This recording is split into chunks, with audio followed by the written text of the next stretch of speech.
ನಮಸ್ಕಾರ ಎಲ್ಲರಿಗೆ sir, Janardhan sir ಮಾತಾಡ್ತಾ ಇರೋದು. ಕುಶಲವೇ, ಕ್ಷೇಮವೇ, ಸೌಖ್ಯವೇ. Welcome back to Ganesh Karanth Cric Talks YouTube channel.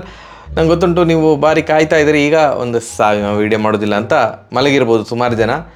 ಏನೋ ರಿನೋವೇಟ್ ಆಗ್ತಾ ಉಂಟು, ಮನೆ ಕೆಲಸಗಳು ಒಂದಿಷ್ಟಿತ್ತು, ಆದ್ದರಿಂದ ನೋಡಿ ಇಲ್ಲ ಏನೇನೋ ಕಾಣ್ತಾ ಉಂಟಲ್ಲ ಸ್ಟುಡಿಯೋದಲ್ಲಿ. ಸೊ ಆದ್ದರಿಂದ ವೀಡಿಯೋ ಮಾಡಲಿಕ್ಕೆ ಆಗಲಿಲ್ಲ, ಸಿಕ್ಕಾಪಟ್ಟೆ ಆಕ್ಯುಪೈಡ್ ಆಗಿದ್ದೆ. ಬಟ್ ಮ್ಯಾಚ್ ಹೀಗೆ ನೋಡ್ತಾ ಇದ್ದೆ, ಅಲ್ಲೇ ಫೋನಲ್ಲಿ ನೋಡ್ತಾ ಇದ್ದೆ, ಟಿ ವಿಯಲ್ಲಿ ಹೀಗೆ ಇಣಕಿ ನೋಡ್ತಾ ಇದ್ದೆ. 195ಕ್ಕೆ ಆಲ್ಔಟ್ ಇಂಗ್ಲೆಂಡ್. 64 ಇನ್ನಿಂಗ್ಸ್ ಹಾಗೂ 64 ರನ್ಗಳಿಂದ ಸೋತು ಈ ಒಂದು ಭಾರತ ಇಂಗ್ಲೆಂಡ್ ಟೆಸ್ಟ್ ಸರಣಿ 5 ಮ್ಯಾಚ್ಗಳ ಟೆಸ್ಟ್ ಸರಣಿಯಲ್ಲಿ 4-1 ಅಂತರದಿಂದ ಹಣ್ಣುಗಾಯಿ ನೀರುಗಾಯಿ ಮಾಡಿಕೊಂಡು ಸೋತು ಬಿಟ್ಟರು ಇಂಗ್ಲೆಂಡ್ ಅವರು. 2.5 ದಿನಕ್ಕೆ ಮ್ಯಾಚ್ ಮುಗಿದೋಯ್ತು. ಇದು ಒಂಥರ ಸುಮಾರು ದಿನ ಆದಮೇಲೆ ನಮಗೆ ಈ ಥರದ್ದು ಮ್ಯಾಚ್ ನೋಡ್ಲಿಕ್ಕೆ ಸಿಗ್ತಾ ಇರೋದು. ಇಂಗ್ಲೆಂಡ್ ಭಯಂಕರ ಫೈಟ್ ಕೊಟ್ಟಿದ್ರು ಫಸ್ಟ್ 4 ಟೆಸ್ಟ್ ಮ್ಯಾಚಲ್ಲಿ. ಫೈಟ್ ಅಂತ ತುಂಬ ಕೊಟ್ಟಿದ್ರು, ಬಟ್ ಈ ಟೆಸ್ಟ್ ಮ್ಯಾಚಲ್ಲಿ ಫೈಟ್ ಇಲ್ಲ, ಎಂಥ ಪಿಂಡನೂ ಇಲ್ಲ. 473 ರನ್ ಗಳಿಸಿ ದಿನದ ಆಟವನ್ನು ಮುಂದುವರಿಸಿದಂಥ ಭಾರತ ಕೇವಲ 4 ರನ್ ಮಾತ್ರ ಹೊಡಿಲಿಕ್ಕಾಗಿದ್ದು. 477ಕ್ಕೆ ಆಲ್ಔಟ್ ಆದರು ಭಾರತ. ಇವತ್ತಿನ ಹೈಲೈಟ್ ಏನು ಅಂತಂದರೆ, ಜೇಮ್ಸ್ ಆ್ಯಂಡರ್ಸನ್ ಅವರು 700 ಟೆಸ್ಟ್ ವಿಕೆಟ್ಗಳನ್ನು ಕಬಳಿಸಿದರು. 700 ಟೆಸ್ಟ್ ವಿಕೆಟ್ ಕಿತ್ತ first fast bowler in the history of cricket. So James Anderson ಅವರು. ಆ್ಯಂಡ್ ಇನ್ನೊಂದು 9 ವಿಕೆಟ್ ತೆಗೆದ್ರೆ, 709 ವಿಕೆಟ್ ತೆಗೆದ್ರೆ ಅವರು ವಿಶ್ವದ ಸೆಕೆಂಡ್ ಹೈಯೆಸ್ಟ್ ವಿಕೆಟ್ ಟೇಕರ್ ಇನ್ ಟೆಸ್ಟ್ ಆಗ್ತಾರೆ. ಫಸ್ಟು ಪ್ಲೇಸಲ್ಲಿರೋದು ಮುತ್ತಯ್ಯ ಮುರಳೀಧರನವರು 800 ವಿಕೆಟ್ ತೆಗೆದು ಅವರು ರಿಟೈರ್ಮೆಂಟ್ ಘೋಷಣೆ ಮಾಡಿದರು. 708 ವಿಕೆಟ್ ತೆಗೆದವರು ಶೇನ್ ವಾರ್ನೆ. 700 ಈಗ ಆ್ಯಂಡರ್ಸನ್ ಅವರು ಕಿತ್ತಿದ್ದಾರೆ. ಕಂಗ್ರ್ಯಾಚುಲೇಷನ್ಸು, ಗ್ರೇಟೆಸ್ಟ್ ಆಫ್ ಆಲ್ ಟೈಮ್ಸ್, ಅದರಲ್ಲಿ ಏನು ಡೌಟೇ ಇಲ್ಲ. ಈಗ ಜೈಸ್ವಾಲ್ ಅಥವಾ ಗಿಲ್ ಅವರು 6 ಹೊಡೆದ ಕೂಡಲೇ, ಅವರ ಓವರಲ್ಲಿ 6 ಹೊಡೆದ ಕೂಡಲೇ ಜೇಮ್ಸ್ ಆ್ಯಂಡರ್ಸನ್ ಅವರು ಬ್ಯಾಡ್ ಬೌಲರ್ ಅಂತ ಆಗೋದಿಲ್ಲ. ಹೀಸ್ ದ ಗ್ರೇಟ್, ಅದರಲ್ಲಿ ಮತ್ತೆ ಎಂಥ ಡೌಟ್ ಇಲ್ಲ.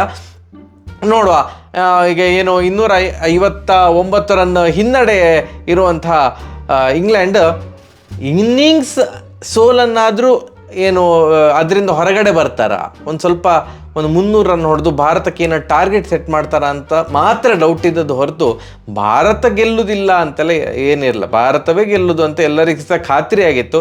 ಬಟ್ ಅವರು 195ಕ್ಕೆ ಆಲ್ಔಟ್ ಆಗಿ ಹೋದರು. ಫಸ್ಟ್ ಇನ್ನಿಂಗ್ಸ್ ಸ್ಕೋರ್ ಸಹ ದಾಟಲಿಲ್ಲ. ಫಸ್ಟ್ ಇನ್ನಿಂಗ್ಸಲ್ಲಿ 218 ಹೊಡೆದಿದ್ರು, ಇವತ್ತು 195ಕ್ಕೆ ಆಲ್ಔಟು. ಇನ್ನಿಂಗ್ಸ್ ಹಾಗೂ 64 ರನ್ಗಳಿಂದ ಸೋತರು. ಅಶ್ವಿನ್ ಅವರು ಸಹ ಒಂದು ಸ್ಪೆಷಲ್ ರೆಕಾರ್ಡ್ ಕ್ರಿಯೇಟ್ ಮಾಡಿದರು.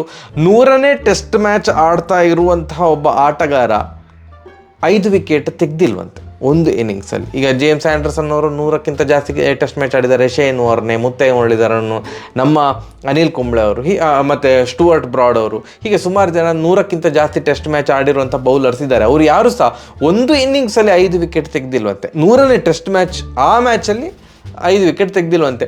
ಅಶ್ವಿನ್ ಅವರು ತೆಗೆದ್ರಲ್ಲ, ಫಸ್ಟ್ ಇನ್ನಿಂಗ್ಸಲ್ಲಿ 4 ವಿಕೆಟ್ ತೆಗೆದಿದ್ರು, ಸೆಕೆಂಡ್ ಇನ್ನಿಂಗ್ಸಲ್ಲಿ 5 ವಿಕೆಟ್ ತೆಗೆದು 9 ವಿಕೆಟ್ಗಳ ಗೊಂಚಲನ್ನು ಅಶ್ವಿನ್ ಅವರು ತಮ್ಮದಾಗಿಸಿಕೊಂಡ್ರು. ಇವತ್ತು ಫಸ್ಟ್ 3 ವಿಕೆಟ್ ತೆಗೆದದ್ದು ಅಶ್ವಿನ್ ಅವರು. ಫಾಲ್ಸ್ ಶಾಟ್ 3 ಸಹ ನನ್ನ ಪ್ರಕಾರ. ಅದರ ಅರ್ಥ ಅಶ್ವಿನ್ ಅವರು ಕೆಟ್ಟದಾಗಿ ಬಾಲ್ ಹಾಕಿದ್ರಂತಲ್ಲ, 3 ಸಹ ಫಾಲ್ ಶಾಟ್ ಅಂತ ನನಗೆ ಅನ್ನಿಸಿತು. ಒಂದು ಬೆಂಡಕೆಟ್ ಅವರಿಗೆ ಸ್ವಲ್ಪ 3 ಬಾಲ್ ಡಾಟ್ ಆಡಿದ ಕೂಡಲೇ ಒಂದು ಕುಂಡೆಗೆ ಒಂದು ಇರುವೆ ಕಚ್ಚಿದಾಗ ಆಡ್ತಾರಪ್ಪ, ಎಂತ ಗೊತ್ತಿಲ್ಲ. 4ನೇ ಬಾಲು ಇಲ್ಲ ನನಗೆ ತಡ್ಕೊಳಿಕ್ಕಾಗೋದಿಲ್ಲ ಅಂತ ಮುಂದೆ ಬಂದ ಕೂಡಲೇ ಅದು ಗೊತ್ತಾಯಿತು, ಈಗ 6 ಹೊಡೆಯೋ ಬಾಲ್ ಅಲ್ಲ ಇದು, ಅಥವಾ 4 ಹೊಡೆಯೋ ಬಾಲ್ ಅಲ್ಲ. ಮುಂದೆ ಬಂದ ಕೂಡ ನನಗೆ ಈಗ ಯಾರ್ಕರ್ ಲೆಂತ್ ಆಗ್ತಾ ಉಂಟು ಅಂತ ಅವರೊಂದು ಅಡ್ಜಸ್ಟ್ ಮಾಡಬೇಕಿತ್ತಲ್ಲಿ. ಮುಂದೆ ಬರೋದು ತಪ್ಪಲ್ಲ, ಬಟ್ ಮುಂದೆ ಬಂದ ಕೂಡಲೇ ಅದೇ ಶಾಟಿಗೆ ಫಿಕ್ಸ್ ಆಗಿ ಹೋಗಿದ್ರ ಅಂತ ಮೈಂಡ್ ಇಲ್ಲ. ನಾನು ಮುಂದೆ ಬಂದು ತಲೆ ಮೇಲೆ ಹೊಡಿತೇನೆ ಈಗ ಅಂತ. ತಲೆ ಮೇಲೆ ಹೊಡಲಿಲ್ಲ, ಎಂಥ ಕರ್ಮಸ ಆಗಲಿಲ್ಲ. ಮುಂದೆ ಬಂದ ಕೂಡಲೇ ಅದು ಯಾರ್ಕರ್ ಆಯಿತು. ಅವರು ಒಟ್ಟು ಬ್ಯಾಟ್ ಬೀಸಿದ್ರು, ಬೋಲ್ಡ್ ಆದರು. ನೆಕ್ಸ್ಟ್ ಆಲಿ ಪಾಪ್ ಅವರು ಭಾರಿ ಒಂದು ಎಂತ ಹೇಳೋದು ಪ್ರೆಷರಲ್ಲಿದ್ದರು. ಫಸ್ಟ್ ಮ್ಯಾಚಲ್ಲಿ ಭಾರಿ ಚೆಂದ ಆಡಿದ್ರು, 196 ರನ್ ಹೊಡೆದು ಅವರ ಟೀಮನ್ನು ಗೆಲ್ಲಿಸಿದ್ರಲ್ಲ. ಅದಾದಮೇಲೆ ಏನಿಲ್ಲ, ಬಂದ ಪುಟ್ಟ ಹೋದ ಪುಟ್ಟ ಮಾಡ್ತಿದ್ರು. ಇವತ್ತು ಸಹ ಹಾಗೆ ಸ್ವಲ್ಪ ಹೊತ್ತು ಏನೋ ಟ್ರೈ ಮಾಡಿದರು, ಬಟ್ ಅಗೈನ್ ಸ್ವೀಪ್ ಹೊಡಿಲಿಕ್ಕೆ ಯೋಗ್ಯವಲ್ಲದ ಬಾಲ್ ಅದು. ಒಂಥರ ಆಲ್ಮೋಸ್ಟ್ ಶಾರ್ಟ್ ಬಾಲ್, ಸ್ವಲ್ಪ ಬ್ಯಾಕ್ ಫುಟ್ಟಲ್ಲಿ ಏನೋ ಹೊಡೆಯುವಂಥ ಬಾಲನ್ನು ಸುಮ್ಮನೆ ಹೀಗೆ ಬಗ್ಗಿ ಸ್ವೀಪ್ ಹೊಡೆಯೋ ಬಾಲೇ ಅಲ್ಲ, ರಾಂಗ್ ಶಾಟ್. ಯಶಸ್ವಿ ಜೈಸ್ವಾಲ್ ಅವರು ಸೂಪರಾಗಿ ಕ್ಯಾಚ್ ಹಿಡಿದು. ಕ್ರಾಲಿ ಸಹ ಹಾಗೆ, ಅಲ್ಲಿ almost like a leg slips ಅಲ್ಲ, ಅದಕ್ಕಿಂತ ಎಕ್ಸಾಕ್ಟ್ ಟರ್ಮ್ ಗೊತ್ತಾಗ್ತಿಲ್ಲ ನನಗೆ. ಆ ಒಂದು ಶಾರ್ಟ್ ಲೆಗ್ ಸಮಥಿಂಗ್ ಏನೋ ಅಂತಾರೆ ಮಾರೆ, ಅಲ್ಲಿ ನಿಲ್ಲಿಸಿದ್ರು ಸರ್ಫರಾಜ್ ಖಾನನ್ನು. ಕೈಗೆ ಕ್ಯಾಚ್ ಕೊಟ್ಟೋದ್ರು, ಕೈಗೆ ಕ್ಯಾಚಿಂಗ್ ಪ್ರಾಕ್ಟೀಸ್ ಥರ ಕೈಗೆ ಗ್ಲಾನ್ಸ್ ಮಾಡ್ಲಿಕ್ಕೆ ಹೋಗಿ ಅಲ್ಲಿ ಕೈಗೆ ಕ್ಯಾಚ್, ಈಸಿ ಕ್ಯಾಚ್. ಆ 3 ವಿಕೆಟ್. ಅದಾದಮೇಲೆ ಬೇರ್ ಸ್ಟೋರ್ ಬಂದು ಅವರು ಸಹ 100ನೇ ಟೆಸ್ಟ್ ಮ್ಯಾಚ್ ಆಡ್ತಿರುವಂಥ ಆಟಗಾರ.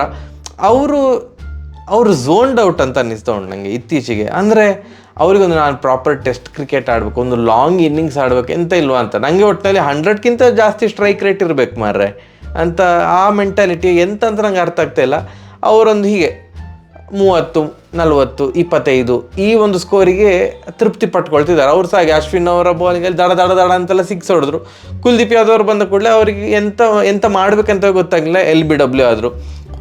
ಸ್ಟೋಕ್ಸ್ ಅವರು ಮತ್ತೆ ಪುನಃ ಅವರು ಸಹ ಬೇರ್ಸ್ಟೋ ಥರ ಒಂದು horrible series for Stokes in terms of batting. Captaincy ಎಲ್ಲ ಮಾಡಿದ್ದಾರೆ, ಟ್ರೈ ಮಾಡಿದ್ದಾರೆ, ಇಲ್ಲ ಅಂತಲ್ಲ, ಬಟ್ ಏನು ಸುಖ ಇಲ್ಲ. ಇವತ್ತು ಸಹ ದೊಡ್ಡ ಚೊಂಬು, ಇವತ್ತೆಂತ ಆಡಲಿಲ್ಲ. ಅಶ್ವಿನ್ ಅವರು ಕ್ಲೀನ್ ಬೋಲ್ಡ್ ಮಾಡಿ ಹಾಕಿದರು. ಒಬ್ಬರು ಆಟಗಾರ ಚೆಂದ ಮಾಡಿ ಆಟ ಆಡಿದಂತಂದರೆ ರೂಟ್ 70+ ಹೊಡೆದ್ರು. ಅವ್ರು ಲಾಸ್ಟ್ ವಿಕೆಟ್ ಅವ್ರದ್ದು ವಿಕೆಟ್ ಬಿದ್ದದ್ದು. ಒಂದೇ ಓವರಲ್ಲಿ ಬುಮ್ರಾ ಅವರು 2 ವಿಕೆಟ್ಗಳನ್ನು ಕಬಳಿಸಿದರು, ಹಾರ್ಟ್ಲಿದು ಮತ್ತು ವುಡ್ಡಿದು.